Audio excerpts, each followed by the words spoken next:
የኤርትራን ህዝብ አሸንፈህ የባህር በር ነጥቀህ ኢትዮጵያን የባህር በር ባለቤት ማድረግ አትችልም። ከውስጣዊ ሁኔታችንም ጋርም አይቻልም፣ ከአካባቢውም ሁኔታ አንፃር አይቻልም፣ ከዓለም አቀፉም ሁኔታ አንፃር አይቻልም።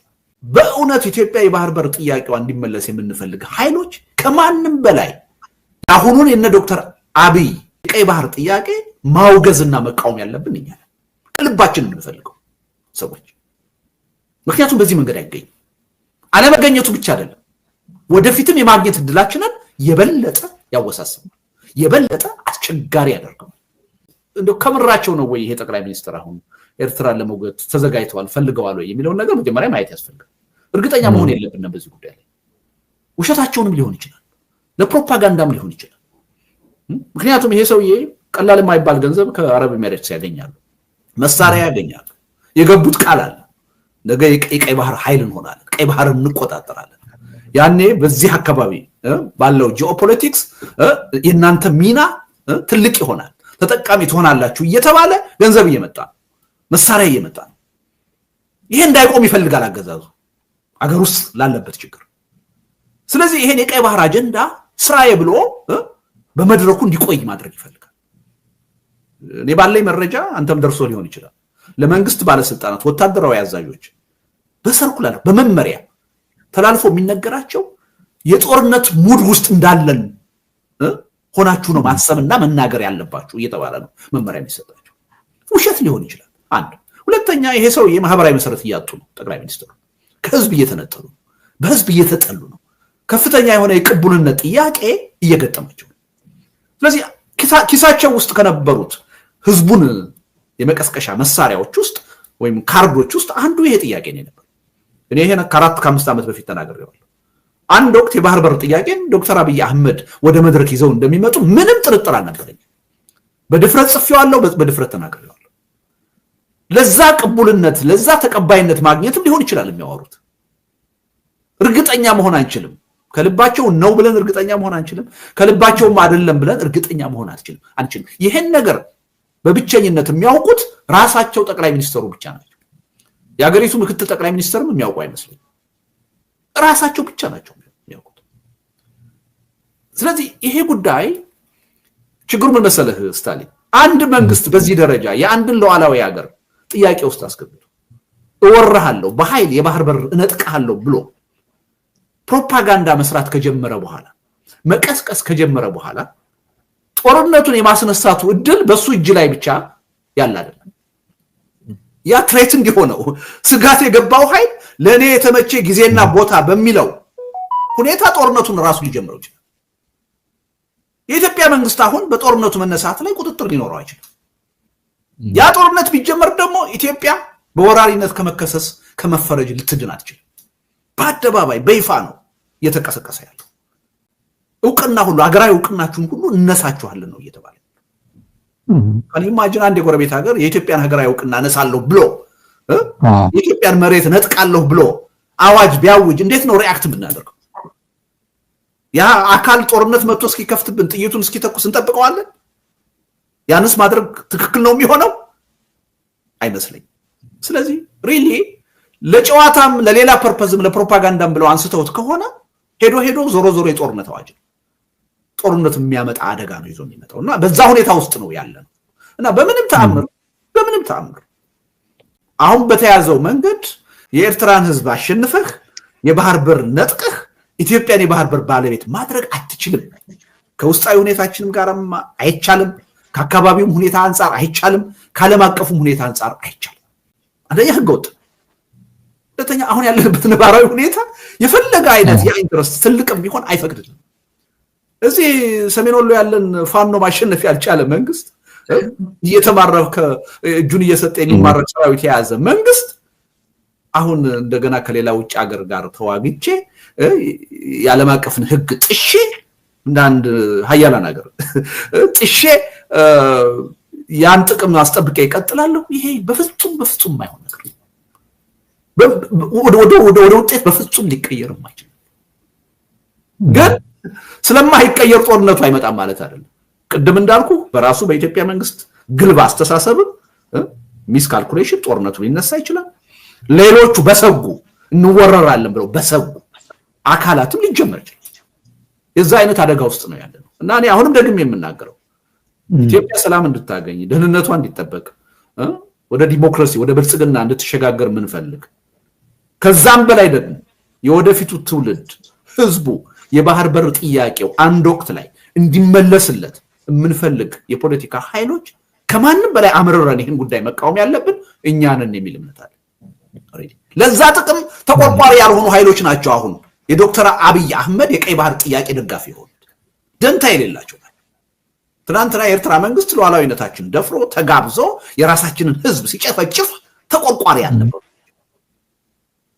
ያልነበሩ ናቸው። የአገሪቱ ሁኔታ ያው ምልህ ብዙ የሚያስደንቅ አይደለም። ገና እንግዲህ ከ4 ከ5 ዓመት በፊት ጀምሮ የአገሪቱን መሪ አያያዝ አይተን ይቺ ሀገር ወዴት በሂደት ልትሄድ እንደምትችል አስቀድመን ብዙዎቻችን ገምተናል።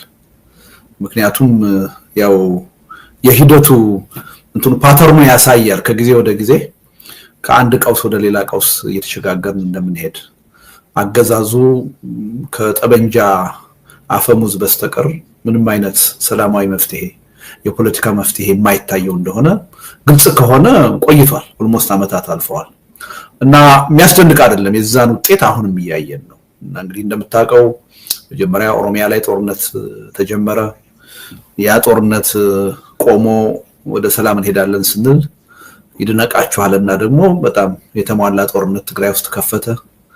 ያ እጅግ ዘግናኝ የሆነ በታሪካችን አይተነው የማናውቅ አይነት ጭፍጨፋ በህዝባችን ላይ ያደረሰ። ያ ጦርነት ደግሞ በፕሪቶሪያው ስምምነት እስከ ወዲያኛው ይዘጋል ብለን ስንገምት ደግሞ እንደገና አማራ ክልል ደግሞ ሌላ ጨፍጫፊ ጦርነት ደግሞ ከፈተ። አማራ ክልልን ምናልባት 80-90% በሚሆን አካባቢ የሸፈነ ታንክ፣ መድፍ፣ አውሮፕላን፣ ድሮን የሚሳተፍበት ከፍተኛ የሆነ ጦርነት ደግሞ ከፈተ። አሁን እነዚህ ሁሉ ጦርነቶች ደግሞ አላንስ ብለው ከጎረቤት ሀገር ጋር ደግሞ በባህር በር ጥያቄ ሰበብ ከኤርትራ ጋር ደግሞ ሌላ ጦርነት ለመክፈት የአደባባይ አዋጅ እየተነገረ ያለበት ሁኔታ ነው ያለነው። የፕሪቶሪያው ስምምነት መፈጸም አቅቶት እንደገና ዳግም ከትግራይ ኃይሎችም ጋር ወደ ጦርነት የሚገባበት ሁኔታ እየታየን ነው እና በአጠቃላይ ስናየው ነገሮች ከጊዜ ወደ ጊዜ የበለጠ እየተባባሱ ከቁጥጥር ውጭ እየሆኑ ነው እና ከቀድሞዎቹ በተለየ በአዲስ የኃይል አሰላለፍ አዲስ እና ግዙፍ ጦርነት ከፊታችን እየመጣ እንደሆነ እያየን ነው እና አሁንም ደግሞ መንግስት በምንም ተአምር ከነዚህ ሁሉ የጦርነት ሂደቶች ከነዚህ ሁሉ የአገር ኢኮኖሚ ውድመት ከነዚህ ሁሉ የህዝብ መስዋዕትነትና ጭፍጨፋ መማራቅቶት አሁንም በጉልበት በጠበንጃ ችግሩን ፈታለሁ ብሎ እንደቀጠለ እያየን ነው። ተቃዋሚዎቹም ናቹራሊ እንግዲህ አማራጭ አጥተዋል። እነሱም ይሄን ችግር በጠበንጃ እንቀለብሰዋለን ብለው ያው እሱ በሚፈልገው ቋንቋ ሊያነጋግሩት ያው እየተዘጋጁ ነው፣ እየተዋጉ ነው። የሀገሪቱ ነባራዊ ሁኔታ ይሄ ነው። በእኔ እምነት በዚህ ከቀጠለ ምናልባት እንደ ሀገርም እንደ ህዝብም እንቀጥላለን ወይ የሚለው ጥያቄ የበለጠ አደጋው አፍጥጦ የሚመጣበት ሁኔታ የሚታይ ይመስለኛል። አስወልደቱ አሁን ያነሳው ያው አገዛዙ የሚያውቀው ያው ጦርነት ነው፣ በብረት በመሳሪያ ነውና ያው እሱ መቼም ሺህ ጊዜ አታሸንፉኝ በሚባለው ቋንቋ ነው የምናውቀውና ሰሞኑ ካደረገው ቃለ መጠይቅ ላይ በ45 ቀን እኮ ይሄን አገዛዝ ማሸነፍ እንችላለን የሚል ተስፋ ሰጪ የሆነ ደግሞ ብዙ ነገሮች ኮንሲደር አድርገን እንደሚሆን ተስፋ አደርጋለሁ እገምታለሁ። ዝም ብዬ ሪያሊስቲክ ነው ወይ ኢትዮጵያውን ኦርጋናይዝድ የሆነ ፖለቲካ ፓርቲ ኦርጋናይዝድ የሆነ ሲቪክ ሶሳይቲ ኦርጋናይዜሽን በሌሉበት የኢትዮጵያ ህዝብም በብሔር በሃይማኖት እያጋጨ እርስ በርሱ ላይ ሲቪል ወር ያፋጀ መንግስት ባለበት አገር በ45 ቀን እንዴት ተብሎ ነው የሚቻለው? እንዲሁ ሪያሊስቲክ ሆነ ብናወራ አስወልደቱ እዚህ ላይ እስቲ ጠለቅ አድርገን ጋር ጥሩ ጥያቄ ነው። አንዳንድ ሰዎች ባልተገባ መንገድ እንደሱ አድርገው ተረድተው ቀድመ ቁጥር የጀመሩ አሉ። ከ45 ቀን ስንት ተቀነሰ መቁጠር የጀመሩ አሉ እና እንግዲህ አንዳንድ ጊዜ ምለውን በአግባቡ ካለማዳመጥ የተጻፈውን ነገር በአግባቡ ካለማንበብ እንዲህ አይነት ጥያቄና ብዥታ ሊፈጠር ይችላል እና እኔ እያልኩ ያለሁት ምንድነው በሰላማዊ ህዝባዊ እምቢተኝነት ለውጥ ማምጣት ይቻላል። ያን ለውጥ ለማምጣት ግን አስቀድመው የሚያስፈልጉ ዝግጅቶች አሉ። እነዚህ ዝግጅቶች አሁን ለምሳሌ በሀገረ ካኦፒ ታሪክ የምናየው 11 ቅድመ ሁኔታዎች ያስፈልጋሉ።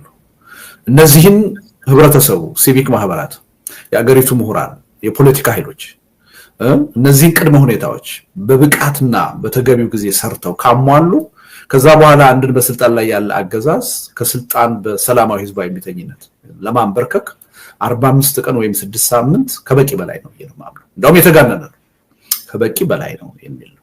እና ይሄ ምን ማለት ነው፣ እንዴት ነው የሚቻለው የሚለውን ነገር በዝርዝር የሀገረ ካኦፒን ታሪክ በማንበብ እዛ ሰነድ ውስጥ በተለይም ደግሞ የግንቦት ማንፌስቶ የሚለውን በማንበብ ማንም ሰው ሊረዳ የሚችል ይመስለኛል። ምናልባት ስታሊን እንግዲህ 34 ዓመት ሙሉ በኢትዮጵያ ፖለቲካ የሰላማዊ ትግልን ሲያራምድ ለነበረ አንድ ሰው 2-3 ዲግሪ ለሰራ አንድ ሰው ብዙ ላነበበ ሰው በመቶዎች የሚቆጠር ሜቢ 400-500 አርቲክል ለጻፈ የፖለቲካ አርቲክል 6 መጽሐፍ ለጻፈ ለኔ አይነት ሰው እንዲህ አይነት ነገር እንደው በስሜት ይጻፋል ብሎ የሚገምት ሰው ካለ የተሳሳተ ነው። እኔ በስሜት የምጽፈው ነገር የለም። ዓለም አቀፋዊ ሁኔታውን የኢትዮጵያን ተጨባጭ ሁኔታ ነባራዊ ሁኔታውን በደንብ የገመገመና የተነተነ ግንዛቤ ላይ ተነስቼ ነው የምጽፈው። እንደዛ አድርጌ ደግሞ እንደምጽፍ ባለፉት አመታት የጻፍኳቸው አርቲክሎች የገመትኳቸው ነገሮች ሁሉ ወዴት እንደሄዱ የታየ ይመስለኛል። ስለዚህ ይሄን ነገር እንደ ስሜታዊ ነገር እንዳልታሰበበት አድርጎ ማሰብ የሚፈልግ ካለ ራሱን እያሞኘ ነው። በእኔ እምነት የኢትዮጵያ ተቃዋሚ ኃይሎች፣ ምሁራን፣ ሲቪክ ማህበራት፣ የሚዲያ ሰዎች፣ አጠቃላይ ህብረተሰቡ በሰላማዊ ህዝባዊ እምቢተኝነት ውጤታማነት ላይ ቁርጠኛ የሆነ አቋም ወስዶ ይቻላል ብሎ እነዛን 11 ቅድመ ሁኔታዎች ካሟላ 45 ቀን እንደውም ይበዛል ባይ ነኝ። ይሄ ደግሞ አዲስ ነገር አይደለም። ስታሊን የአረብ ስፕሪንግ በድርጅት አይደለም የተመራው፣ በበቂ ጥናት አይደለም የተመራው፣ ስፖንታኔስ በሆነ ነው ሁኔታ ነው የተፈጠረው። ያም ሆኖ አብዛኛዎቹ እኮ በአንድ ወር ባልሞላ ጊዜ ነው መንግስት መለወጥ የቻሉት። ኔፓል አይተናል፣ በ4-5 ቀን መንግስትን ማንበርከክ ተችሏል። የኢትዮጵያ ነባራዊ ሁኔታ ደግሞ ከነዚህ ሁሉ ሀገሮች በጣም የተለየ ነው። ሰላማዊ ህዝባዊ እምቢተኝነት ለማካሄድ በጣም ፈርታይል የሆነ ምቹ ሁኔታ ነው ያለው። ህዝቡ ራሱ አንገፍክፎት ግፉ ሞልቶ የፈሰሰበት ሁኔታ ላይ ነው ያለው። ትንሽ ነገር ነው የሚጠብቀው። እኔ እንደውም ፍርሃቴ እኛ ተገቢ የሆነ ዝግጅት ሳናደርግ በነዛ 11 ነጥቦች ላይ ተገቢ የሆነ ዝግጅት ሳናደርግ ይሄ ህዝባዊ እምቢተኝነት ድንገት እንዳይፈነዳ ነው ፍርሃት። ያ አደጋ ነው። ምክንያቱም ኢትዮጵያውያኖች ካለፈው ትውልድ ስህተት መማር ካለብን ከአሁን በኋላ የሚካሄደው ህዝባዊ እምቢተኝነት በአንድ በኩል ከተጀመረ በማሸነፍ የሚጠናቀቅ መሆኑን እርግጠኛ መሆን አለብን። መሀል ላይ የማይቋረጥ አንድ። ሁለተኛ ከተጀመረ በኋላ በሌሎች ብልጣብልጦች የማይጠለፍ መሆኑን እርግጠኛ መሆን አለብን። ሄዶ የማይከሽፍና ሌላ አምባገነን የማይተካ መሆኑን እርግጠኛ መሆን አለብን። በዚህ ረገድ መደረግ ያለበትን ዝግጅት ካደረግን 45 ቀን በጣም በተለጠጠ ሁኔታ አጋንኛዋለሁ ልል ይችላል። ይቻላል የሚል እምነት ነው ያለኝ። ይሄ ይቻላል ሲባል ግን እንዲሁ ዝም ብሎ ዛሬ ይቻላል ማለት አይደለም። እነዛን 11 ቅድመ ሁኔታዎች ተስማምቶ ለማሟላት የራሱ የሆነ ሂደት ይጠይቃል፣ ድካም ይጠይቃል፣ የሐሳብ ዝግጅት ይጠይቃል፣ የድርጅት ዝግጅት ይጠይቃል፣ የስነ ልቦና ዝግጅት ያስፈልጋል፣ የአስተሳሰብ አንድነት ያስፈልጋል። ያን ካደረግን በኋላ ግን ሰላማዊ ህዝባዊ እምቢተኝነቱን በይፋ አውጀን 45 ቀን ይሄ መንግስት ሊቋቋመው አይችልም። እንደው በጣም ጀነረስ ሆኜ የሰጠሁት እድል ነው ማለት ነው። እና ከተደማመጥን እዛ ላይ በተቀመጠው ሁኔታ ዝግጅት ካደረግን እኔ ምንም ጥርጥር የለኝም፣ አብሶሉትሊ እርግጠኛ ነኝ በአጭር ጊዜ አምባገነኑን መንግስት ለሰላም ለድርድር ማንበርከክ ማሸነፍ ይቻላል የሚል እምነት ነው ያለኝ። ይሄ ላይ ቪዥታ ያለው ሰው ያን ሰነድ ያንብብ፣ የግንቦት ማንፌስቶ የሚለውን አንብቦ መረዳት ይችላል። ቻሌንጅም ሊያደርገኝ ይችላል ማንም ሰው። እና እንዲሁ ዝም ብዬ የጻፍኩት በስሜት የጻፍኩት ነገር አይደለም ማለት ነው። አገር ቤት ግን እኮ አቶ ልደቱ የሚታይ ሰላማዊ እንቅስቃሴ የለም፣ ፖለቲካዊ እንቅስቃሴ የለም። እንዲሁ ታስሮ ሁሉም ባለበት ነው። አብዛኛው ይሄ ድምጽ እየተሰማ ያለው ከዲያስፖራ ነውና ዲያስፖራ ሆኖ በእንደዚህ አይነት ሰላማዊ እንቅስቃሴ በ45 ቀን ይቻላል ወይ? አገር ቤት ያለው እኮ አሁን ፖለቲካው ሽባ ሆኗል። በወታደራዊ እንቅስቃሴ ላይ የተጠመደ ኃይል እኮ ነው ያለው ኢትዮጵያ ውስጥ። ምን ያርግ? ህብረተሰቡ የሚያንቀሳቅሰውም የለም። እንግዲህ በአግባቡ ተረዳኝ ስታሊን። አገር ቤት ያለው ህብረተሰብ በሰላማዊ ትግል እምነት ኖሮት ዋጋ ሊከፍል ሊሰለፍ የሚችለው እነዛ 11 ቅድመ ሁኔታዎች ሲሟሉ ነው። በእኛ በኩል በፖለቲካ ኃይሉ፣ በኤሊቱ፣ በሲቪክ ማህበራት በኩል ያ ባልተሟላበት ሁኔታ የፈለገ ብንጠብቅ ላይመጣ ይችላል። ቅድም እንዳልኩት ድንገተኛ በሆነ ሁኔታ ከተፈጠረም ውጤታማ ላይሆን ይችላል። ስለዚህ በአንድ በኩል ህብረተሰቡ አምኖበት ይሄን ህዝባዊ ሰላማዊ እምቢተኝነት እንዲጀምር ከፈለግን እነዛን 11 ቅድመ ሁኔታዎች መጀመሪያኛ ማሟላት አለብን። በሌላ በኩል ደግሞ ቅድም እንዳልኩት ያ ትግል ከተጀመረ በኋላ ውጤታማ እንዲሆን እነዛ 11 ሁኔታዎች ማሟላት አለባቸው። ስለዚህ ያለ ምክንያት አይደለም እነዛ ቅድመ ሁኔታዎች የተቀመጡት። እነዛ ከተሟሉ ምንም ጥርጥር የለም የኢትዮጵያ ህዝብ አምኖበት ወደ ሰላማዊ ህዝባዊ እምቢተኝነት ይገባል። አንድ እሱ እኔ እውነቱን ለመናገር እኛ ራሳችን ገፋፍተን የህብረተሰቡን አይምሮ አሳምነን ሰላማዊ ህዝባዊ እምቢተኝነትንም ከማምጣታችን በፊት ራሱ ገንፍሎ ሊወጣ ይችላል የሚል እምነት አለ፣ ስጋት አለ። ያ ግን የራሱ አደጋ ይዞ ሊመጣ ይችላል። እንዳለፉት ሰላማዊ ትግሎች ሁሉ ሊጠለፍ ይችላል፣ ሊጨናገፍ ይችላል። አንድን አምባገነን በሌላ አምባገነን የመተካት ውጤትም ሊያመጣ ይችላል። ይሄ እንዳይሆን ከፈለግን ካለፈው ስህተትና ጥፋት ተምረን ከሆነ በእነዚህ 11 ቅድመ ሁኔታዎች ላይ በቂ ዝግጅት ማድረግ አለብን። ቅድም እንዳልኩት ያስተሳሰብ የሐሳብ ዝግጅት ማድረግ አለብን፣ ድርጅታዊ ዝግጅት ማድረግ አለብን፣ ስነልቦናዊ ዝግጅት ማድረግ አለብን። ይሄን ካደረግን ራሱ ሂደቱም ሊፈጥረው ይችላል። እኛም ራሳችን ህብረተሰቡን አሳምነንና ቀስቅሰን ህዝባዊ እምቢተኝነቱን እንዲጀምር ማድረግ እንችላለን። አሁን የለም ይላል ሰው። አዎ የለም እንዲኖር የምናደርገው እኮ እኛ ነው። እኛ ካልተዘጋጀን፣ እኛ ህብረተሰቡን ካላሳመን በሆነ ተአምር ሊነሳ አይችልም። ህብረተሰቡ ደግሞ ዝም ብሎም ሊያነሳው አይችልም። የእኛን ማሳመን ይጠይቃል፣ የእኛን ቅስቀሳ ይጠይቃል። ስለዚህ በዛ ረገድ መስራት ያለብንን ነገር ከሰራን ምንም አትጠራጠር፣ ኢትዮጵያ ውስጥ አሁን ያለው ነባራዊ ሁኔታ ከኢትዮጵያ ያለፈው ነባራዊ ሁኔታ በዓለም ላይ ካሉ አገሮችና በሰላማዊ ህዝባዊ እምቢተኝነት ለውጥ ካመጡ ከማንኛውም አገር የተለየና የተሻለ ነባራዊ ሁኔታ ነው ያለው እና ይቻላል የሚል እምነት ነው ያለው። ዋናው ነገር በዚህ በይቻላል መንፈስ ላይ መተማመን አለብን። ሁለት ልብ ሆነን አይቻልም። የተለያየ ቋንቋ እየተነጋገርን የተለያየ አስተሳሰብ ህብረተሰብ ውስጥ እያስገባን ይሄን ማድረግ አይቻልም። በሙሉ ልብ በዚህ መንገድ ውጤት መምጣት ይችላል ብለን ስንተማመን ብቻ ያ መምጣት ይችላል።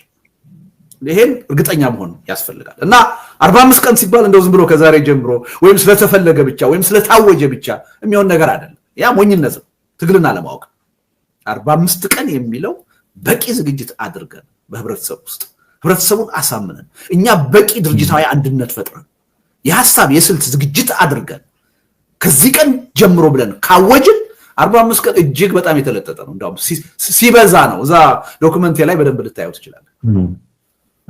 በጣም አመሰግናለሁ። በብልጽግና በኩል ደግሞ የሚነገረው ተቃዋሚዎች እየተሰባሰቡብኝ ነው፣ የሆነ አቅጣጫም ይሰጣል፣ ደቡብ መጣብኝ፣ ሰሜን መጣብኝ የሚል ቋንቋም ይጠቀማል። አንዳንዶቹ አሁን አቶ ልደቱ በሰላማዊ መንገድ ነው የምታራምደው ለበርካታ ዓመታት ዛሬም ድረስ በሰላማዊ መንገድ ነው። አንዳንዶቹ ደግሞ ሰላማዊ መንገድ ኤግዞስት አድርገናል፣ ወደ ወታደራዊ ትብብር ካልሆነ በስተቀር ይሄ አገዛዝ መጣል አይቻልም የሚሉ ወገኖችም አሉ። በሌላ በኩል ጥምረት ያስፈልገናል፣ ፖለቲካዊ ጥምረት ብቻ ሳይሆን ወታደራዊ ጥምረት ያስፈልገናል፣ አለበለዚያ ይሄ አገዛዝ ልንጥለው አንችልም የሚሉ ወገኖች እንዳሉ እናውቃለንና አሁን ያለው አስተላለፍ አዝማሚያ ወዴት እያመራ ነው? ሁለት ነገሮችን ለይተን ማየት ያለብን ይመስለኛል። ሰላማዊ ትግልን ኤግዞስት አድርጋለች በሚለው ሐሳብ በፍጹም አልስማማም። ሰላማዊ ትግል እንደውም የኔ እምነት በኢትዮጵያ ተጨባጭ ሁኔታ በበቂ ሁኔታ አልተሞከረም ማለት አልተጀመረም ብዬ ነው። ሰላማዊ ትግል ቀላል ነገር አይደለም፣ ብዙ ግብአቶችን የሚጠይቅ ነገር ነው። ስለዚህ በዛ ደረጃ ኢትዮጵያ ውስጥ የፖለቲካ ኃይሎች በበቂ ሁኔታ ሰላማዊ ትግል እስካሁን አድርገናል አይደለም ጀምረናል ብዬ አላምንም እና ኤግዞስት አድርጓል የሚለው ነገር ብዙ የሚሰራ አይመስለኝ። ኤግዞስት አድርጓል እንደውም የሚለው ነገር መስራት ካለበት ለትጥቅ ትግል ነው የሚሰራው። 3000 ዘመን እኮ ነው የተዋጋን እርስ በርስ ከጥንት እስከ ዛሬ። ከበቂ በላይ ኤግዞስት ያደረግነው በጦርነት ነው። እንደው በጦርነት ነው ክፋቱን፣ አስቀያሚነቱን፣ አውዳሚነቱን ያሳየን ከምንም ነገር በላይ ጦርነት ነው። ከምንም ነገር በላይ ስንሰራው የኖር ነው ጦርነት ነው። ግን ደግሞ ነባራዊ ሁኔታውን ተጨባጭ ሁኔታውን ማየት አለብን። አሁን በስልጣን ላይ ያለው አይነት አገዛዝ ባለበት ሀገር በተለይም ደግሞ የዶክተር አብይ አህመድ አይነት መሪ ባለበት ሀገር ከትጥቅ ትግል ነፃ መሆን አይቻልም።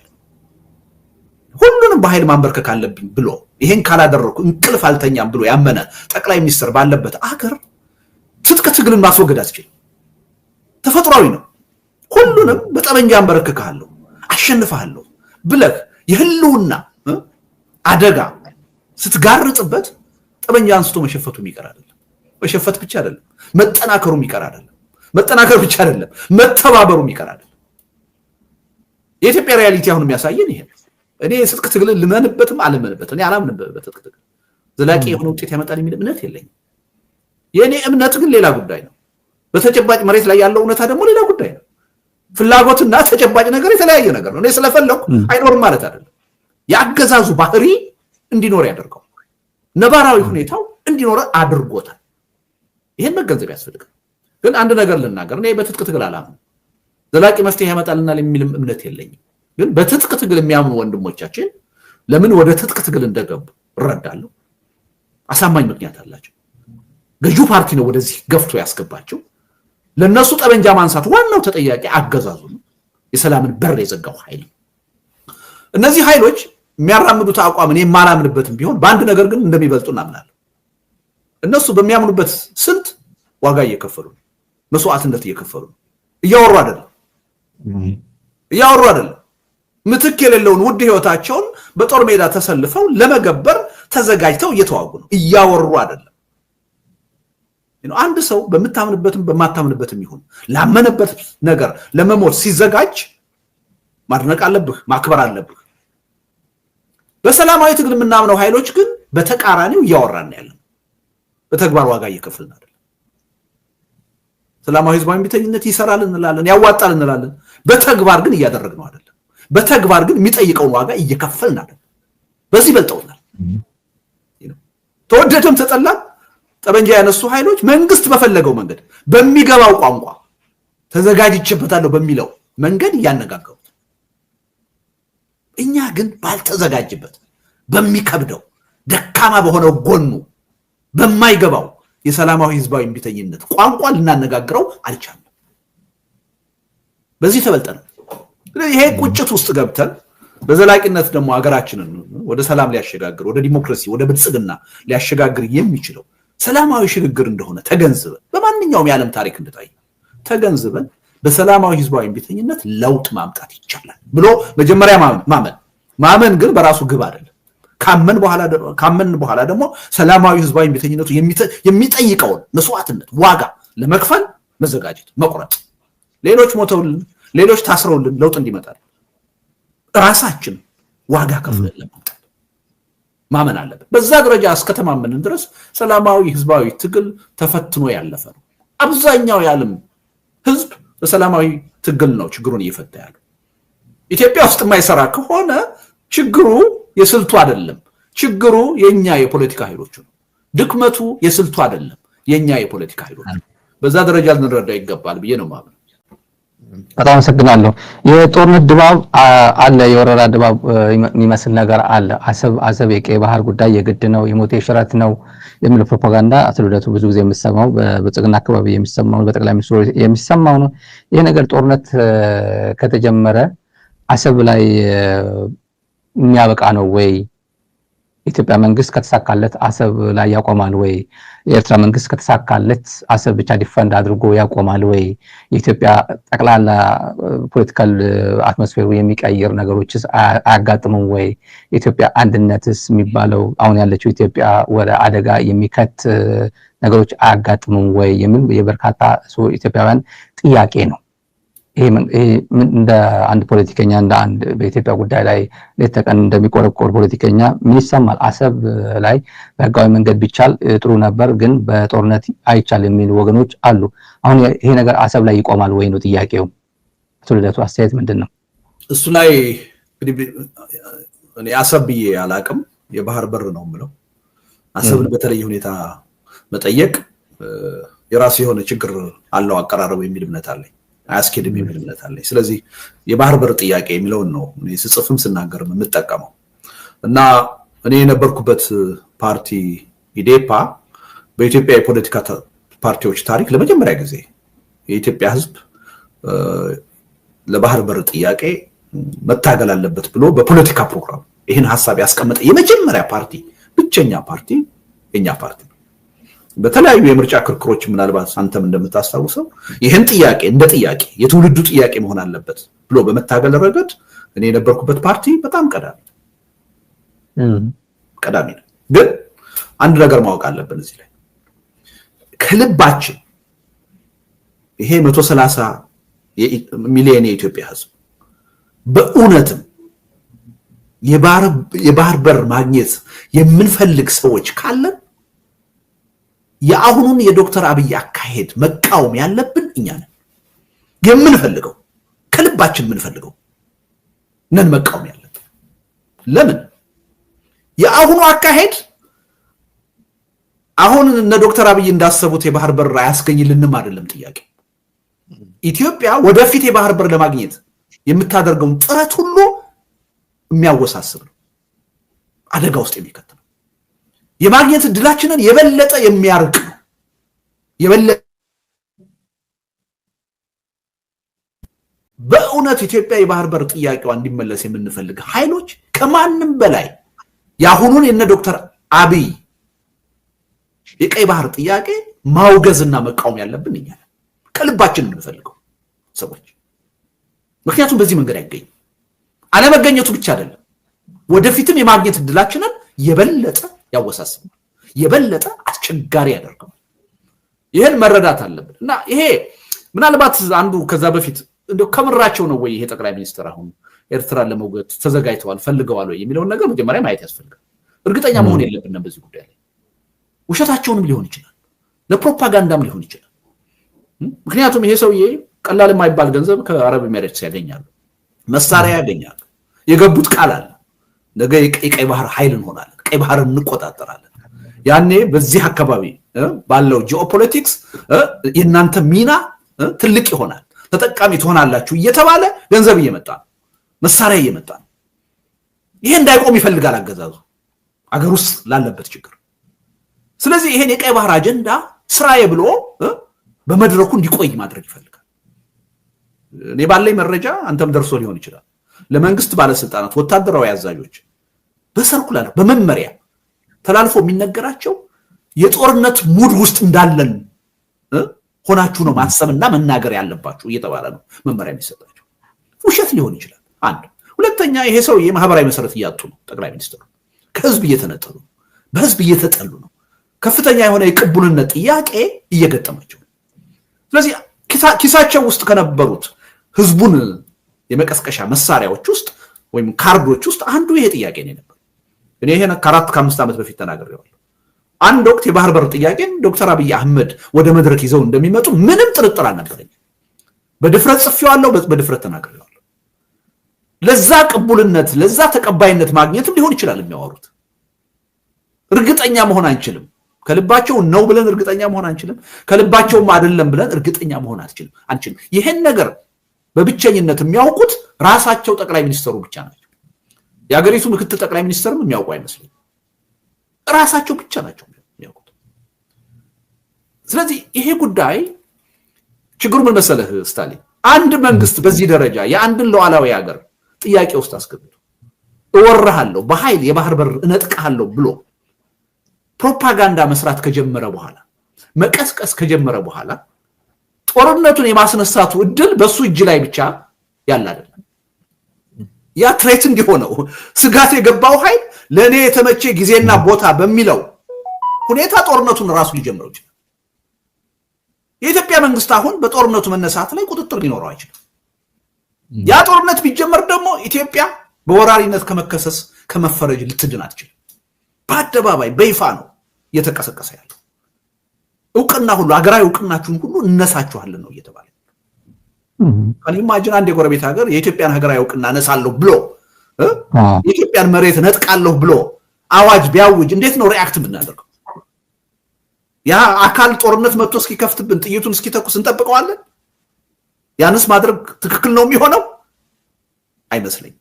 ስለዚህ ሪሊ ለጨዋታም ለሌላ ፐርፐዝም ለፕሮፓጋንዳም ብለው አንስተውት ከሆነ ሄዶ ዞሮ የጦርነት አዋጅ ጦርነት የሚያመጣ አደጋ ነው ይዞ የሚመጣው እና በዛ ሁኔታ ውስጥ ነው ያለነው እና በምንም ተአምር አሁን በተያዘው መንገድ የኤርትራን ህዝብ አሸንፈህ የባህር በር ነጥቀህ ኢትዮጵያን የባህር በር ባለቤት ማድረግ አትችልም። ከውስጣዊ ሁኔታችንም ጋርም አይቻልም፣ ከአካባቢውም ሁኔታ አንፃር አይቻልም፣ ከዓለም አቀፉም ሁኔታ አንፃር አይቻልም። አንደኛ ህገወጥ። ሁለተኛ አሁን ያለበት ነባራዊ ሁኔታ የፈለገ አይነት የኢንትረስት ትልቅም ቢሆን አይፈቅድልም። እዚህ ሰሜን ወሎ ያለን ፋኖ ማሸነፍ ያልቻለ መንግስት እየተማረከ እጁን እየሰጠ የሚማረክ ሰራዊት የያዘ መንግስት አሁን እንደገና ከሌላ ውጭ ሀገር ጋር ተዋግቼ የዓለም አቀፍን ህግ ጥሼ እንዳንድ ሀያላን ሀገር ጥሼ ያን ጥቅም አስጠብቄ ይቀጥላለሁ። ይሄ በፍጹም ማይሆን ነገር ወደ ውጤት በፍጹም ሊቀየር የማይችል ግን ስለማይቀየር ጦርነቱ አይመጣም ማለት አይደለም። ቅድም እንዳልኩ በራሱ በኢትዮጵያ መንግስት ግልባ አስተሳሰብ ሚስ ካልኩሌሽን ጦርነቱ ሊነሳ ይችላል። ሌሎቹ በሰጉ እንወረራለን ብለው በሰጉ አካላትም ሊጀመር ይችላል። የዛ አይነት አደጋ ውስጥ ነው ያለነው እና እኔ አሁንም ደግሜ የምናገረው ኢትዮጵያ ሰላም እንድታገኝ ደህንነቷ እንዲጠበቅ ወደ ዲሞክራሲ ወደ ብልጽግና እንድትሸጋገር ምንፈልግ ከዛም በላይ ደግሞ የወደፊቱ ትውልድ ህዝቡ የባህር በር ጥያቄው አንድ ወቅት ላይ እንዲመለስለት ምንፈልግ የፖለቲካ ኃይሎች ከማንም በላይ አመረረን ይህን ጉዳይ መቃወም ያለብን እኛ ነን የሚል እምነት አለ። ለዛ ጥቅም ተቆርቋሪ ያልሆኑ ኃይሎች ናቸው አሁን የዶክተር አብይ አህመድ የቀይ ባህር ጥያቄ ደጋፊ ሆኑት ደንታ የሌላቸው። ትናንትና የኤርትራ መንግስት ሉዓላዊነታችን ደፍሮ ተጋብዞ የራሳችንን ህዝብ ሲጨፈጭፍ ተቆርቋሪ ያልነበሩ ናቸው። ስለዚህ ተቆርቋሪ የሆኑ ኃይሎች ነን ይህን ነገር መቃወም ያለብን የሚል እምነት አለ። በጣም አመሰግናለሁ። ያው ልጠይቅ የነበረው አንድ ጉዳይ መልሰልኛል። አሰብ ትቻለሁ ጦርነት ትቻለሁ በቃ አልወጋም ቢል እንኳን ብልጽግና ኦሬዲ ቆስቁሶታል። በዓለም አቀፍ ህብረተሰብ ዘንድ እየተሰማ ያው ወራሃሉ ስለተባለ ኤርትራ ተረጋግቶ መቀመጥ አይችልም። ያው ሁሌ የመወረር ስሜቱ ስለሚገባ ምናልባት እነሱ ቢተነኩሱት አብይ እንደተነኮሰው ነው ወይ ብልጽግና እንደጀመረው ነው ዓለም አቀፍ የሚገነዘበው። መጀመሪያ ጀምሮ ወራሃሉ ስላለ እሱን ትንሽ ጠይቀ ነበር። አይ ቲንክ ከሞላ ጎደል መልሰዋል። የምክትል ጠቅላይ ሚኒስትሩ የሰሞኑ ንግግርም አለ። ቀደም ትንሽ ነካርከው ወልዲያ ወሎ አካባቢ ያለው ፋኖ መከላከያ ምን እንዳደረገው ሰሞኑ ያየ ነው። ግን ማላከክ የጀመሩት ኤክስተርናላይዝ አድርገው ሻዕቢያ እጅ አለበት የህወሓት እጅ አለበት ቲዲኤፍ ነው የተዋጋን ይሄን ያክል ማድረክን ምናምን ወደሚለው ሄዱ። አማራ በታሪኩ እንደዚህ አይነት ተላላኪ ሲሆን አይቼው አላውቅም ብሎ ህዝብ እንደ ህዝብም ሲወርፈው አየነው በቪዲዮ በተጨባጭ። ትላንትም በርካቶች የተቀበሉበት ትላንትና ከትላንት ወዲያ የነበረው አይተናል። ይሄ ነገር በየተራ ህዝብ ከህዝብ ጋር ያጋጩ ብሔር ከብሔር ጋር ያለፈውን የ7-8 ዓመት ፓተርን አይተናል። መካነ ሰላም አካባቢ የተፈጸመውን አይተናል። ራሳቸውን እንትን አድርገው መከላከያ ገብቶ መስጊድ እየተዋጋ ሙስሊም ተገደለብን ብለው ራሳቸው የሚያዟቸው ተቋማትም ጭምር መግለጫ ወጡ እያሉ እያስገደዱ ምን እያደረጉ እንዳለ አይተናል። አማራ ክልል ያለው የነካካው ነገር አለ። ከዚህ በኋላ ወደ ኋላ ይመለሳል የሚል እምነት የለኝም። አቶ ልደቱ በሰላማዊ ትግል መታመን ብትሆንም ምንም ወደ ኋላ ማንልበት የማይቀለበስ ወታደራዊ ትግል ውስጥ እንዳለ ህዝቡ እያየ ነው። እነ አቶ ተመስገን ጥሩነህ ያለችው ኢትዮጵያና አማራ ክልል ያለው ኢትዮጵያ ግን ሊግባቡ አልቻሉም። እሺ አማራ ክልል ሪያሊስቲክ ሆነ ስንገመግመው ሪሊ አቶ ተመስገን በገለጹት ደረጃ ነው እንደ ያለው የባንዳነት ቋንቋ የተጠቀመው። ይሄ ባንዳነቱን ሰምቻለሁ፣ ንግግራቸውን ግን በሙሉ አልሰማሁትም። ያው በዜና እንደዛ አይነት በጣም አስቀያሚ የሆነ ህዝብን የሚሳደብ የሚያራክስ ንግግር ማድረጋቸውን በዜና ሰምቻለሁ። በጣም ነው ያዘንኩት። ያው ያሳፍራል። እኔ በነገር ላይ እነዚህ የብልጽግና አመራሮች የሚናገሩትን ንግግር ማዳመጥ ካቆምኩ ቆይቻለሁ። ከጠቅላይ ሚኒስትሩ ጀምሮ የነሱን ንግግር ማዳመጥ ያቆምኩት ስለምጠላቸው አይደለም። እነሱን ሳዳምጥ ራሴን የመጥላት ስሜት ነው የሚሰማኝ። እንዴት ነው አገራችን እንዴት ነው ይሄ በታሪክ ታላቅ ነው የምንለው ህዝብ 130 ሚሊዮን ህዝብ በእንዲህ አይነት ሰዎች የሚገዛው የሚለው ጥያቄ ራሴን እንድጠይቅ ነው የሚያደርገኝ። ለራሴ መጥፎ ስሜት እንዲኖረኝ ነው የሚያደርገኝ። ያመኛል። በዛ ምክንያት አላዳምጣቸው። ራሴን እንድጠላ ያደርገኛል። በእውነት ራሴን እንድንቅ ያደርገኛል። ምክንያቱም አሳፋሪ እኔ ኢትዮጵያዊነትን መቼም ቢሆን አፍሬበት አላውቅም። ጥያቄ ውስጥ አስገብቼው አላውቅም። ኢትዮጵያን የሚመሩ ሰዎች እነዚህ ከሆኑ በኋላ ግን ትልቅ ጥያቄ ተፈጥሮብኛል እና ስለሚያመኝ አላያቸው። እውነቱን ለመናገር ሰዎች ስለምጠላቸው ስለምንቃቸው ይመስለዋል። አይደለም፣ ራሴን ስለሚያመኝ ነው፣ ስለሚያቆስለኝ ነው፣ ለራሴ ያለኝን ግምት ስለሚያሳጣኝ ነው። እና ይሄ ሰውዬ የተናገሩት ነገር በጣም የሚያሳዝን ነው። አንድን ትልቅ ህዝብ በሚሊዮን የሚቆጠር ህዝብ ባንዳ ብሎ መሳደብ በጣም ያሳዝናል። ባንዳነት እንኳን ለህዝብና ለግለሰብም አይገባም። እኔ በአገር ውስጥ የፖለቲካ ትግል ማንንም በህይወቴ ባንዳ ብዬ ጠርቼ አላውቅም፣ ጠላት ብዬ ጠርቼ አላውቅም ማንንም። እውነቱን ለመናገር ባንዳ የሚለውም ደግሞ ትርጉም ከውጭ ጠላት ጋር መተባበር ነው። በድሮም የምናውቀው እኛ ተጨባጭ በአገር ውስጥ የእርስ በርስ ጦርነት ባንዳ የሚባል ነገር የለም። አሁን የመጣበት ጣጣ። እሺ ግለሰብን ይሁን እንዴት አንድን ህዝብ ባንዳ ብለህ ትሳደባለህ? የአማራን ህዝብ በዚህ ሀገር ምስረታ ሂደት ትልቅ ሚና ያለውን ህዝብ ያውም ደግሞ ከአማራ ወጣሁ የሚልና አማራን አስተዳድራለሁ የሚል ሰው እኔ ሰሞኑን ሚዲያዎች ሳዳምጥ እንደ ክርክር የሚቀርበው ዋናው ባንዳ ማን ሆነና አቶ ተመስገን እኮ ናቸው። እሳቸው እኮ እንደዚህ ባንዳ የነበሩ አገልጋይ የነበሩ ታዛዥ የነበሩ ናቸው። እንዴት የአማራን ህዝብ በዚህ ይወቅሳሉ የሚል ክርክር ሰማለሁ። እኔ እውነቱን ለመናገር ይህ ክርክር ተገቢ አይመስለኝም። ምንም የባንዳነት ታሪክ የሌለው የአገልጋይነት ታሪክ የሌለው ታሪኩ ንጹህ የሆነ ሰው ራሱ መጥቶ አንድን ህዝብ ባንዳ ብሎ ከተሳደበ እኔ በቂ መረጃ ሌላ መፈለግ ያለብን አይመስለኝም። ያ ሀገር የህግ የበላይነት ያለበት ቢሆን ኖሮ በጥሩ መንግስት የሚመራ ቢሆን ኖሮ አንድ የመንግስት ባለስልጣን ይሄን ተናግሮ አንድ ቀን በስልጣን ማደር አልነበረበትም። ከስልጣን መልቀቅ አለበት፣ ሪዛይን ማድረግ አለበት። ከዛም አልፎ ህዝብን በመሳደብ መጠየቅ አለበት። ወንጀል ነው። አንድን ህዝብ እንደ ህዝብ ባንዳ ብሎ መሳደብ ወንጀል ነው። ካዲ ብሎ መሳደብ ወንጀል ነው። እና ያሳዝናል በእውነት። እና የተናገሩትን ነገር አልሰማሁም። ወደ ዋናው ጥያቄ ልምጣ። ግን የሚያሳዝነው ኢትዮጵያውያኖች ሄደን እዚህ ላይ ነው የወደቀው። በእነዚህ ሰዎች እጅ ላይ ነው የወደቀው። አሳፋሪ ነው። ለዚህ ጉዳይ ማንንም ተጠያቂ ማድረግ የለብንም። ራሳችንን ነው ተጠያቂ ማድረግ ያለብን። መስራት የሚገባንን ነገር መስራት ባለመቻላችን አንድ ሀገር በክፉዎች ብቻ አይደለም ችግር ውስጥ የሚገባው፣ ክፉዎችን ከክፋታቸው ማቆም መቻል በማይችለው ዜጋም ጭምር ነው።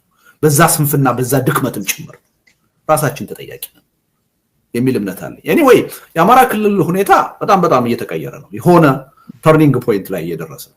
እኔ የአማራ ፋኖችን ትግል ይሄ መንግስት እንደማያሸንፍ 2 ዓመት ሆኖኛል ከተናገሩ። በሙሉ ልብ ነው ወጥቼ የተናገርኩት።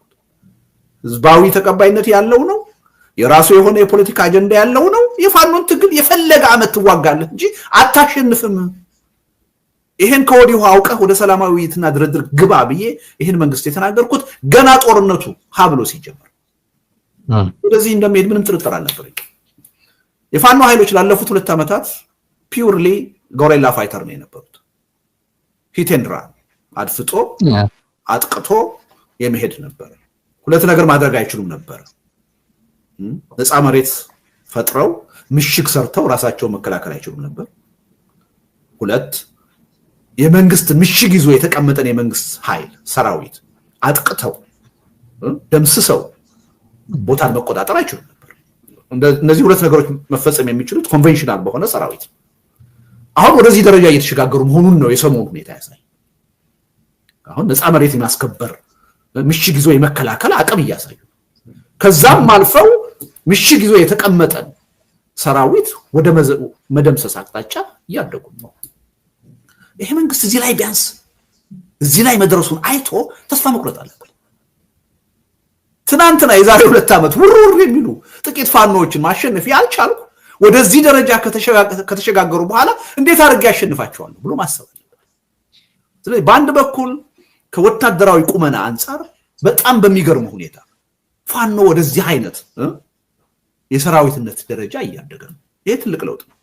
ይሄ ለውጥ መንግስትን ሊያስተምረው ይገባል የሚል እምነት አለ። ሁለተኛ የኃይል አሰላለፍ ለውጥ እየመጣ ነው። አሁን መንግስት በወሎ ጦርነት ከጀርባ ቲፒኤልኤፎች አሉ፣ ከጀርባ ሻዕቢያ አለ እያለ ነው። እኔ ባለኝ መረጃ ፋኖች በራሳቸው ያደረጉት ኦፕሬሽን እንደሆነ ነው የማውቀው። እስካሁን ድረስ አሳማኝ የሆነ ከጀርባ ሌላ ኃይል ስለመኖሩ ምንም መረጃ የለኝም። ግን ሆኖስ ቢሆን ያስደንቃሉ አይመስለኝም። ምን ብያለሁ ቅድም? ይሄ ኃይል በስልጣን ላይ ያለው መንግስት የአይዲዮሎጂ ጉዳይ አይደለም፣ የመርህ ጉዳይ አይደለም። የያዘው አካሄድ ማንኛውንም ተቃዋሚ ኃይል ማንኛውንም ተዋጊ ኃይል የሚያስተባብራ አካሄድ ነው እየተከተለ።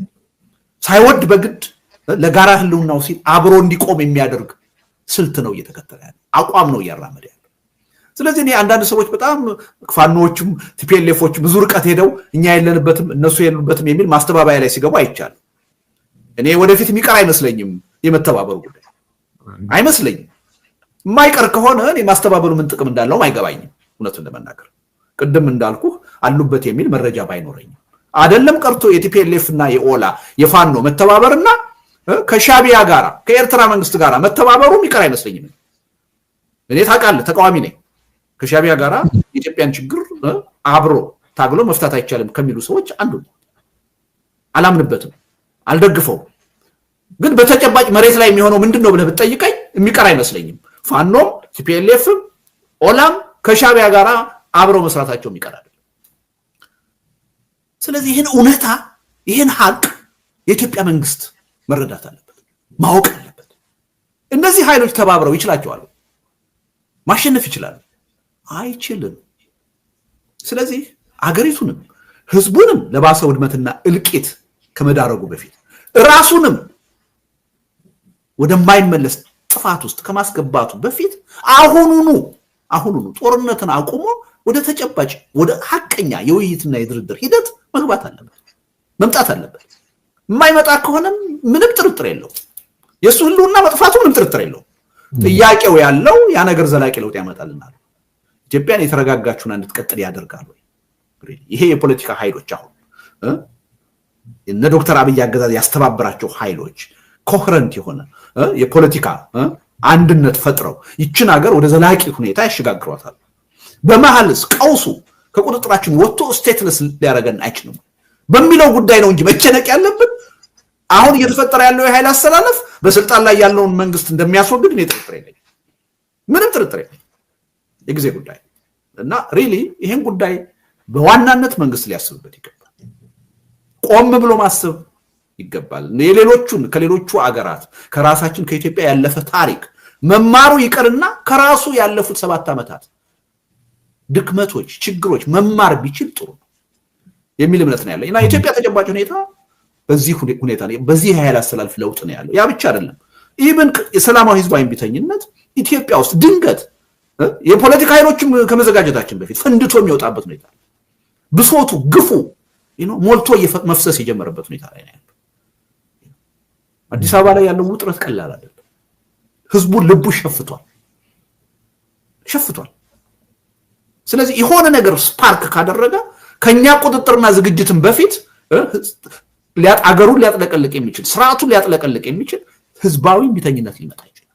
ስለዚህ ይሄን ሁኔታ በማወቅ አንደኛ ተቃዋሚ ፓርቲዎች በኃላፊነት ስሜት መተባበር፣ የሀገርና የጋራን ጉዳይ ማስቀደም ላይ ማተኮር አለብን። መለያየት የትም አያደርስም። አንድ ሁለተኛ ህዝቡ የትግሉን ሚና መቀላቀል አለበት፣ መጨበጥ አለበት፣ በእጁ ተሳታፊ መሆን አለበት። ጉዳዩ ያገባኛል፣ በዚህ ሂደት ሊመጣ የሚችለው አደጋ ከማንም በላይ የሚመለከተኝ እኔን ነው፣ ተጠቂ የሚያደርገኝ እኔን ነው። ስለዚህ እዚህ ትግል ባለቤት መሆን አለብኝ ብሎ ተሳትፎ ማድረግ አለበት። ሶስተኛ መንግስት ሳይመሽበት፣ መሽቶበታል ኦልሞስት፣ ግን የበለጠ ሳይመሽበት ከአሁኑ ራሱንም የሚያድንበት አገርና ህዝብንም ከባሰ ጥፋት የሚያድንበትን መንገድ መከተል አለበት የሚል እምነት አለ። እኔ በአጠቃላይ ሳየው የሀገሪቱ ተጨባጭ ይህን የሚመስል ነው የሚመስለኝ። አቶ ልደቱ ትንሽ የነካካው ነገር አለ። ሳይመሽበት ያልከው በትግራይ በኩል ሰሞኑ የብሔራዊ ኮንፈረንስ ይካሄድ ነበር። ጠቅላላ የወድ ወረዳ የሚያስተዳድራት አሁን ያለችው ግማሽ ትግራይና አሁንም የፕሪቶሪያ ሰላም ስምምነት እድል አለ፣ እሱ ላይ ትኩረት እናደርጋለን፣ ሰላማዊ መንገዶችን እንጠቀማለን የሚል ትኩረት ሰጥቶበታል በመግለጫው ላይ።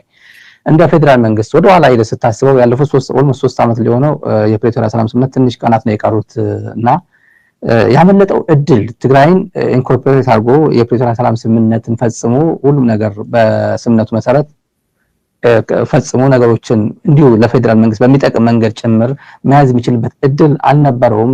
ገፍቶ ቲፒኤልኤፍም ቲዲኤፍም ህዝቡ ወደ አቅጣጫ እንደወሰደውና ራሱን ለማዳን የህልውና ጉዳይ ገጥሞኛል ብሎ ወዳጅ ፍለጋ እዛም የሚማትርበት ነገር እያየ ነውና እንደ ፖለቲከኛና ለኢትዮጵያ እንደሚቆረቆር አቶ ልደቱ መንግስት ያመለጠው ነገር አለ እዚህ ላይ ከትግራይ አንጻር ስታየው?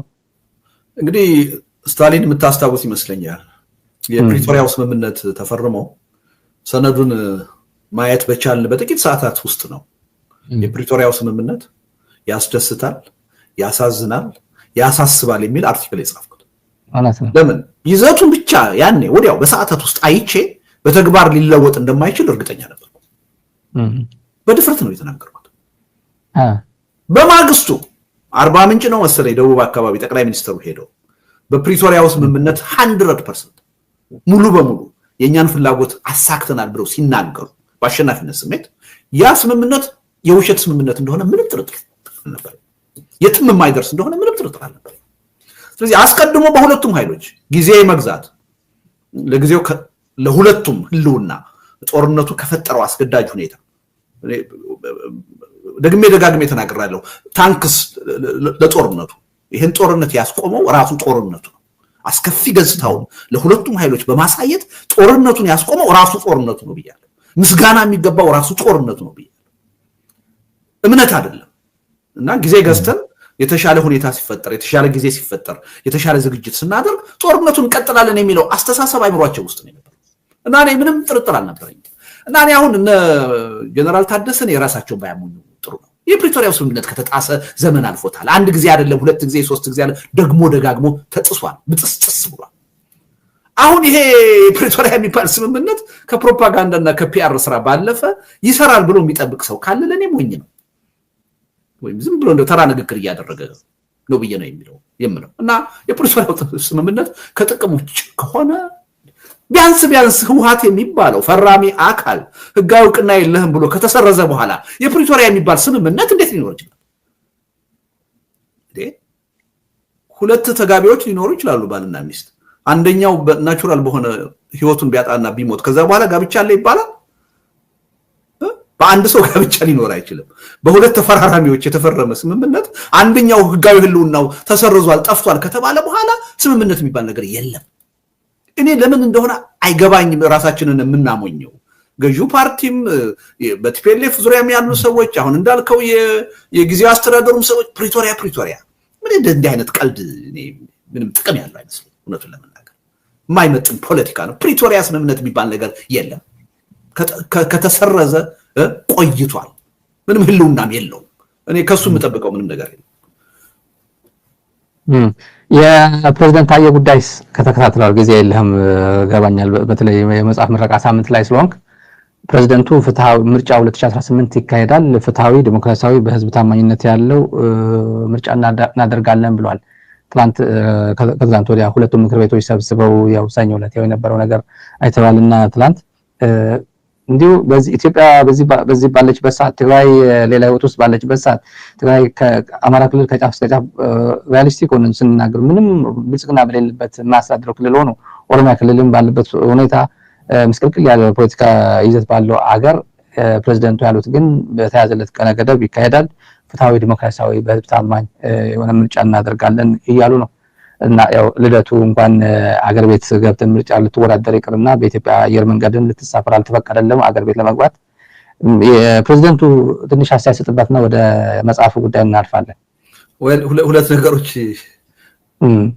አንደኛ የፕሬዝዳንቱ ንግግር ብለህ ነው ያልከኝና የኢትዮጵያ ፕሬዝዳንቶች እኮ ራሳቸው የጻፉትን አይደለም የሚያነቡት፣ ከጠቅላይ ሚኒስትር ቢሮ ተጽፎ የሚሰጣቸውን ነው የሚያነቡትና አሁን ፕሬዝዳንት ታዬ ይሄን ማለታቸው ብዬ ትችት እንዳቀርብ መጠበቅ የለብንም። የሳቸው እኮ አይደለም ማንበብ እኮ ማይክሮፎን እኮ ማለት ናቸው። እዛ ያለፈ ስለዚህ ምንም እሱ ትርጉም የለውም እርሳው።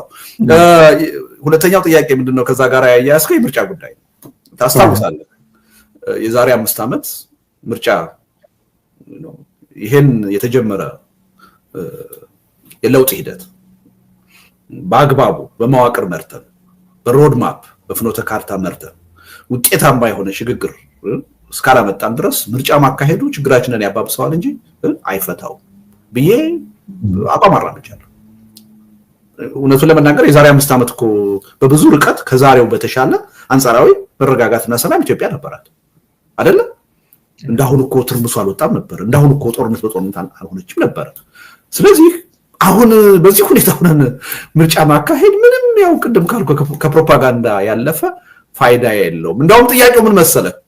ሪሊ ግን ምን ከ50% በላይ እኮ የሆነው የሀገሪቱ አካባቢ እኮ በጦርነት ቁጥጥር ውስጥ ኦልሞስት ወድቋል ወይም ይወድቃል በቅርብ አይደል ከ50% በላይ የሆነው ክልል በጦርነት እጅ ከሆነ የማጆሪቲ ድምጽ እንዴት አድርገህ ታገኛለህ አይሆንም እኮ እና እንዲህ አይነቱ ቀልድ ነው ያው ዝም ብሎ አለ አይደል ምርጫ መነገጃ ነው በአፍሪካ በኢትዮጵያ መነገጃ ነውና ከዛ ያለፈ ትርጉም ያለው አይመስለኝም ያ ማለት ግን ምርጫውን ይሄ መንግስት ጨክሮ የሚያካሂደው ከሆነ ደግሞ ቆም ብለን ማሰብ አለብን ዝም ብለን እጃችን አጣጥፈን ያን የፖለቲካ መድረክ ለሱ ልንተውለት ይገባል የሚል እምነት የለኝም ለራሳችን በሚጠቅም አግባብና ሁኔታ ሂደቱን መድረኩን ልንጠቀምበት ይገባል የሚል እምነት አለ እና በዛ ላይ የሚኖርነን ውሳኔ በስሜት መወሰን ያለብን አይመስለኝም የፖለቲካ ኃይሎች በደንብ ግራና ቀኙን ጥቅምና ጉዳቱን አመዛዝነን ከራሳችን ጥቅምና ፍላጎት አንፃር ከትግሉ አንፃር መዝነን ነው መወሰን ያለብን ምንም ጥርጥር የለውም ነፃና ፍትሃዊ የሚባል ምርጫ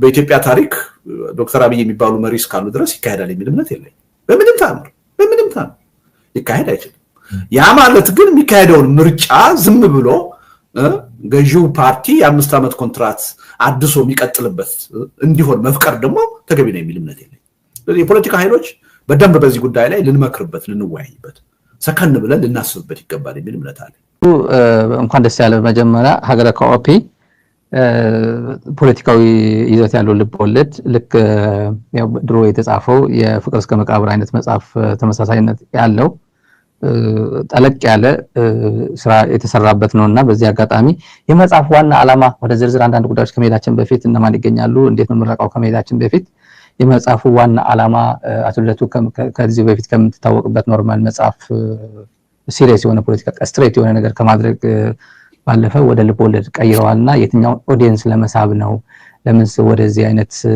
አካሄድ ጻፍ ፈለክ የመጽሐፉ ዋና ዓላማ እዚህ አካባቢ ያለውን ንገረን ወይ እንግዲህ ወደ ዓላማው ከመግባቴ በፊት እስካሁን ከተለው ከነበረው ያጻጻፍ ስልት በተለይ ለምን ልቦለድ እንዲሆን መረጥክ የሚለው እሱ የብዙ ሰዎች ጥያቄ ነውና ያው እንደምታውቀው ያው ደረቅ ፖለቲካ ሁሉ ጊዜ እንጽፋለን ብዙ አርቲክሎችን እንጽፋለን መጽሐፍ እንጽፋለን ሰው ያነባል ግን እውነቱን ለመናገር የምጠብቀውን ያህል ሐሳቦቹ ተቀባይነት ያገኙ ነው የሚል እምነት የለኝም የሚጠበቀውን ያህል ህብረተሰቡን ያን አስተሳሰብ እንዲገዛው ማሳመን ይችላል የሚል እምነት የለኝም ለአንዳንድ ጊዜ የራስህን ማቀራረብ መጠየቅ ጥሩ ነው የሚል እምነት አለኝ አቀራረብ የራሱ ሚና አለው ስለዚህ አንዳንድ ሰው ባንድ አቀራረብ ብቻ ሐሳብን ላይ ገዛ ይችላል ምናልባት እንግዲህ ትንሽ ለማስተዋል እንደሞከርኩት አብዛኛው ኢትዮጵያዊ ህብረተሰብ ለልብ ወለድና ለገጸ ባህሪ በጣም ትኩረት የመስጠትና የመሳብ ዝንባሌ እንዳለው አያለው አሁን ለምሳሌ ድራማዎች ሲኖሩ ተከታታይ ድራማዎች በጣም በትኩረት ነው የሚከታተለው የፖለቲካ ጽሁፍ ከማንበብ የአካዳሚክ ጽሁፍ ከማንበብ ልብ ወለዶችን የማንበብ ፍላጎት አለ እና በሪል ላይፍ ዋጋ ከሚከፍልለት ሰው በላይ ገጸ ባህሪ ሆኖ ቲያትር ላይ ዋጋ የሚከፍልለትን ሰው ይበልጣል ያደንቃል ይቆረቆራል እና እዚህ ቀደም ብየዋለሁኝና አንዳንድ ጊዜ ህዝቡ አገሩ ጦርነት ውስጥ ሆኖ ብዙ ህዝብ እያለቀ አንድ ምንወዳት ገጸ ባህሪ ሞተች ብሎ የሚያለቅስ ህብረተሰብ አለ እና ያ ሁኔታ ሰው ቀጥተኛ ከሆነ የፖለቲካ ጽሁፍ ይልቅ ልቦለዳዊ መልክ ሆኖ ቢቀርብለት ትንሽ መግባባትና መነጋገር እንችል ይሆን ወይ የሚል ሐሳብ በአይምሮ ውስጥ ተፈጥሮ እንደው ይሄን ሐሳብ በተለየ ሁኔታ እና በተሻለ ሁኔታ እንዴት ባቀርበው ይሻላል ከሚል ጭንቀት ነው ወደዚህ አይነቱ ሁኔታ የገባሁት እና አሁን በፊትም በፖለቲካ ጉዳይ ፖለቲካ ቀመስ ሆኖ በተጻፉ ልቦለዶች ህብረተሰቡ ለፍቅር እስከ መቃብር ለኦሮማይ የሚሰጠውን ግምት ለአልወለድም የሚሰጠውን ግምት ካየ እውነቱን ለመናገር እዛ ውስጥ ያሉት የፖለቲካ ስቴትመንቶች ሌሎች ሰዎች ሳይጽፏቸው ቀርተው አይደለም በሌሎች ጽሁፎች እንደውም ጠንካራ በሆነ ሁኔታ በሪሰርች መልክ ሳይቀርቡ ቀርተው አይደለም ነገር ግን በልቦለዱ መልክ መቅረቡ የበለጠ ስበት እና እንዲነበብ ወደ ህብረተሰቡ ልቦና እንዲገባ እድል ፈጥሯል የሚል እምነት አለ ከዛ ተነስቼ ነው ይሄን ጉዳይ በልቦለድ መልክ ብጽፈው ብዬ የጻፍኩትና መጽሐፉ ፖለቲካ ነክ ነው ፖለቲካ ቀመስ ልቦለድ ነው ነገር ግን ደግሞ ልቦለድ ምን ማለት ነው ሀገረ ኮኦፒ በኡኑ ወይም በተጨባጩ ዓለም ያለች ሀገር አይደለችም የት አህጉር እንደምትገኝ እንኳን ጽሁፉን በማንበብ እርግጠኛ መሆን አይቻልም። በዛች ሀገር ውስጥ ያሉ የፖለቲካ ድርጅቶች ተዋናኞች ፈጠራዎች ናቸው። ክስተቶቹ ራሱ ፈጠራዎች ናቸው። ግን በከፍተኛ ደረጃ ደግሞ ከኢትዮጵያ ነባራዊ ሁኔታ ጋር ተዛማጅ ናቸው። የሚለያቸው ነገር አለ፣ አንድም የሚያደርጋቸው ነገሮች አሉ። አሁን ለምሳሌ የሚለያቸው ካል ከታሪክ አንፃር ካየን ሀገረ ካኦፒ በቅኝ ግዛት ለ70 ዓመት ትገዛ የነበረች ሀገር ነች። ኢትዮጵያ በቅኝ ግዛት አልተገዛችም። ሀገረ ካኦፒ እጅግ በጣም ሰላማዊ የሆነ ጦርነትን የማይወድ ግጭትን የማይወድ በተፈጥሮ ሀብት በጣም የበለጸገ ሰዎች በጣም በድሎት የሚኖሩባት ሀገር ነው የነበረችው። ከኢትዮጵያ በተቃራኒ ኢትዮጵያ እንደዛ አይደለች። በጦርነት ስንታመስ ነው የኖርነው፣ በድህነት መሬት ላይ ያለ ሀብታችንን አውጥተን መጠቀም አልቻልንም። ብዙ ልዩነት አለ። ጠቅላይ ሚኒስትሯን መሪዋን ካሊቲ ፒውር በሆነ መፈንቅለ መንግስት ነው ወደ ስልጣን የመጡት። የእኛን ሀገር ካየን ደግሞ በመፈንቅለ መንግስት አይደለም፣ በኢህአዴግ ውስጣዊ ግርግር እና በህዝብ ጫና የመጡ ናቸው እና ብዙ ልዩነቶች አሉ ማለት ነው። ለምሳሌ ሀገረ ካኦፒ 15 ብሔር ብሔረሰቦች ናቸው ያሉት። ኢትዮጵያ ካየን ከ80 በላይ ብሔር ብሔረሰቦች አሉ። በብዙ ነገር ልዩነቶች አሉ። ግን ደግሞ የፖለቲካ ሂደቱን ካየኸው በጣም ተመሳሳይነት አለው፣ ተቀራራቢ ብዙ ልንማራቸው የሚገቡ ጉዳዮች። ይሄ በአጋጣሚ የሆነ ሳይሆን ጸሐፊው ሲጽፈው ይሄን ትምህርት በሀገረ ካኦፒ በኩል ኢትዮጵያውያን እንድንማረውና እንድናውቀው ለማድረግም ሆን ብሎ ያደረገው መሆኑ መታወቅ አለበት። እንዲሁ በአጋጣሚ የሆነ ነገር አይደለም እና ሪሊ ለምሳሌ በዓሉ ግርማ ሲጽፍ ለምሳሌ አገሪቱን አይቀይራትም ያችኑ ኢትዮጵያን ነው አይደለ ይገልጸው። ክስተቶቹንም ካየን አሁን ቀይ ኮከብ ዘመቻን ጽፎታል በደንብ። ሰዎቹንም ካየን አንዳንዴ በስም ይጠቅሳቸዋል። ለምሳሌ አሁን ኦሮማይ ላይ ፊያሜታ ጊላይ ፈጠራ ነች፣ ልቦለድ ነች። በእርግጥ አንዳንድ ሰዎች በህይወትም ያለች ሰው ናት እናቃታለን የሚሉ አሉ። ግን ደግሞ ከፈጠራ ውጭ ደግሞ በዓሉ ግርማ ጓድ ሊቀመንበር ብሎ ደግሞ የሀገሪቱን መሪ እዛ ውስጥ ይጠቅሳል እና በገአዱ ዓለም ያሉ ካራክተሮችንና በልቦለድ ወይም የተፈጠሩ ካራክተሮችን አጣምሮ ነው የሰራው። በአግባቡ ያልተያዘ አገር ዋስትና የለው። ይሄ ዝም ብሎ ኢትዮጵያ አትፈርስም የሚለው መፈክር የትም አያደርስም። ሀገር የፖለቲካ ፕሮጀክት ነው፣ በሰው የሚፈጠር ነው። አላግባብ ሲያዝ ደግሞ በሰው ሊፈርስ የሚችል ነው። ይሄን የሀገረ ካኦፒ ታሪክ በደንብ ያሳያል። አንዱ ይሄ ነው። ሁለተኛ ሰላማዊ ህዝባዊ ቢተኝነት ውጤት ሊያመጣ ይችላል። ልናልፈው የሚገባ እድል አይደለም። ያን እድል ማሳለፍ ለበለጠ ጣጣ ሊያጋልጠን ይችላል።